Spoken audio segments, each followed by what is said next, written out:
बिस्मिल्लाहिर्रहमानिर्रहीम। अस्सलातु वस्सलामु अलैका या रसूल अल्लाह सल्लल्लाहु अला मुहम्मद सल्लल्लाहु अलैहि व आलिहि वसल्लम।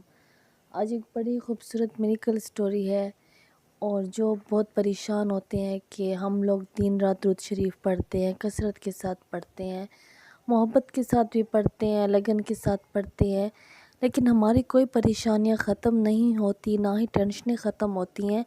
हम दिन ब दिन परेशानियों में ज़्यादा मुब्तला होते जा रहे होते हैं। हालांकि हम नमाज़ें भी पढ़ते हैं, नमाजी भी हैं। तो एक भाई था, उसने अपनी मिरेकल स्टोरी शेयर की है। बड़ी ही प्यारी कहानी है, दुरूद शरीफ की कहानी है। ये भाई कहते कि मैं दुरूद पाक को काफ़ी अरसे से पढ़ रहा हूँ, मोहब्बत से पढ़ रहा हूँ, नमाज़ें भी मैं अपनी पूरी अदा कर रहा हूँ और दुरूद पाक मैं इतना ज़्यादा पढ़ता हूँ कि लाखों की तादाद में मैं कंप्लीट कर चुका हूँ।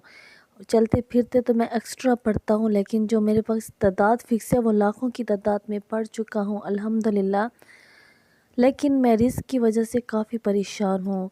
मैंने बहुत ज़्यादा तालीम हासिल की है, मेरी इतनी अच्छी जॉब नहीं है। मैंने काफ़ी दफ़ा अच्छी जॉब के लिए अप्लाई किया, लेकिन मैं वहाँ पे रह जाता था, मुझे कोई भी एक्सेप्ट नहीं करता था।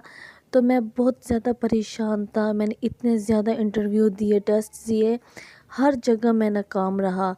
तो मैं इतना सोचता हूँ, अल्लाह से इतनी दुआएं मांगता हूँ, आखिर क्या वजह है, मैं कौन सा ऐसा गुनाह है जिसकी वजह से मेरे रिज़्क़ के दरवाज़े बंद हैं।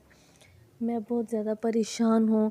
तो एक दफ़ा काफ़ी अरसा पहले मेरे दिमाग में एक बात जहन में आई। किसी अल्लाह वाले ने मुझसे कहा था कि इस्तग़फ़ार को कसरत के साथ पढ़ो, अल्लाह ताला से माफ़ी मांगो।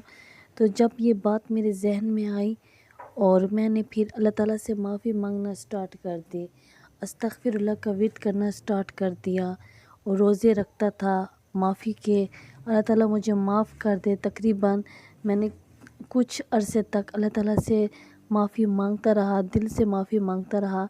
तो ऐसा हुआ कि मैं ख़ुद हैरान था, जो इस्तग़फ़ार करने के बाद अल्लाह ताला ने मेरी ज़िंदगी में मिरेकल किया।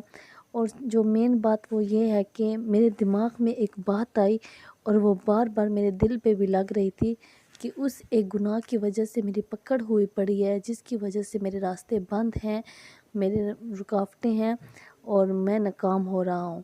लेकिन वो इतना बड़ा गुनाह भी नहीं था मेरी नज़र में, लेकिन वो बार बार वही बात मेरे दिल पे लगी और मुझे किसी ने कहा कि आपकी ये बात बहुत तकलीफ़दा हुई और उसकी बार बार ये बात मेरे दिल पे लग रही थी और मैं इस्तग़फ़ार करता रहा था और अल्लाह ताला से अपने गुनाहों की माफ़ी मांगता रहा, मुसलसल इस्तग़फ़ार करता रहा।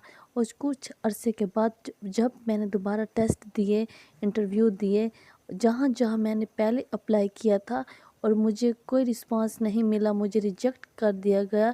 लेकिन अब मैं दोबारा वहीं पे दोबारा से अप्लाई किया और मैंने टेस्ट भी दिए, इंटरव्यू भी दिए।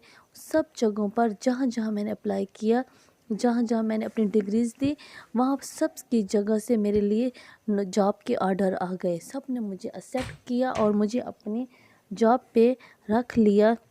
तो मैं काफ़ी हैरान था कि अब मैं कौन सी जॉब करूं।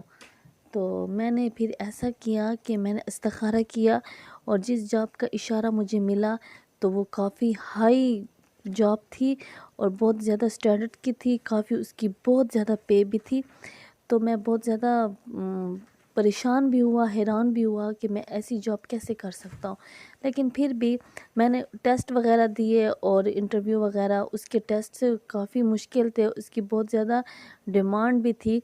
लेकिन मैंने फिर भी जॉब के लिए कोशिश की और टेस्ट भी दिए। तो बहुत ज़्यादा लोगों में 4-5 बंदों को उन्होंने रखना था, लेकिन मैं तो बिल्कुल मायूस था कि मुझे कहाँ रख सकते हैं। तो ऐसा हुआ कि उन 4 लोगों में मेरा भी नाम आ गया। अल्हम्दुलिल्लाह मेरी जॉब भी लग गई और काफ़ी हाई स्टैंडर्ड की जॉब थी, बहुत ज़्यादा पे थी, सहूलियात थे। मैं बहुत ज़्यादा खुश था। दुरूद शरीफ के साथ साथ इस्तग़फ़ार का भी विर्द किया करें। इस भाई की मिरेकल स्टोरी बड़ी ही प्यारी कहानी थी। दुरूद शरीफ भी आप पढ़ते हैं तो साथ साथ में इस्तग़फ़ार भी पढ़ें। ज़रूरी नहीं कि हम गुनाहों का पुतला हैं, गुनाह हमसे हो जाते हैं तो अल्लाह ताला से माफ़ी मांगे, चाहे जितना भी नेक इंसान क्यों ना हो, इस्तग़फ़ार करते रहें। हम इंसान जो हैं गुनाहों का पुतला है, हम इंसानों से गुनाह ना होएं तो ये हमारी ज़िंदगी ہی نہیں ہوگی، ہم بنے ہی گناہوں ہی کے لیے ہیں۔ تو آپ اللہ تعالیٰ سے دعا مانگیں، معافی مانگیں، دن رات استغفار کرتے رہیں، یہاں تک کہ جو بڑے بڑے علماء ہیں ان کا یہ کہنا ہے کہ جب ہم نماز پڑھتے ہیں تو نماز کے بعد بھی استغفار کریں۔ ہمیں نہیں پتہ ہمارے کپڑوں پہ کہیں پہ چھنکے لگ جائیں یا کچھ بھی، ہمارا وضو ٹھیک نہ ہو یا ہماری نماز صحیح نہ ہو، تو اللہ تعالیٰ سے استغفار کر کے اپنی نماز کو اللہ تعالیٰ سے قبول کروائیں۔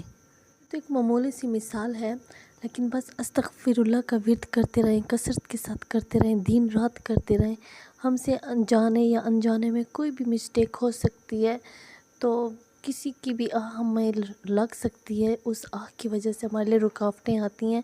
تو آپ استغفر اللہ کا بھی ورد کریں اور درود شریف کو بھی کثرت کے ساتھ پڑھیں، اسپیشلی درود ابراہیم از دی پاورفل درود پاک۔ درود ابراہیمی بہت ہی خوبصورت درود پاک ہے، اس کو محبت کے ساتھ پڑھیے گا، کثرت کے ساتھ پڑھے گا، اور استغفار کو بھی کثرت کے ساتھ ورد کریے گا۔ انشاءاللہ آپ کے راستے ضرور آسان ہوں گے، آپ کی زندگی میں ضرور میریکل ہوگا، آپ کو بہت سی خوشیاں مل جائیں گے انشاءاللہ۔ صلی اللہ علی حبیبہ محمد و آلہ و صحبہ وسلم۔ السلام علیکم۔